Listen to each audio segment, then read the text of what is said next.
And the up Christina jumps quicker the gate.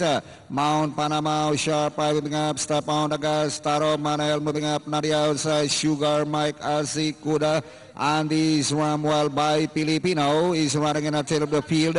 It's still Christina leading by like Sugar Mike.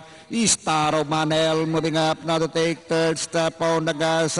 Mount Panama Azikuda sharp eye and this run inside the last 600. Sugar Mike Christina fighting it out for the leader towards the last 400. Christina still leading the pack by Palenka and Sugar Mike on the outside. Christina as they hit the final turn with a length leader, followed by Sugar Mike moving up, step on the gas.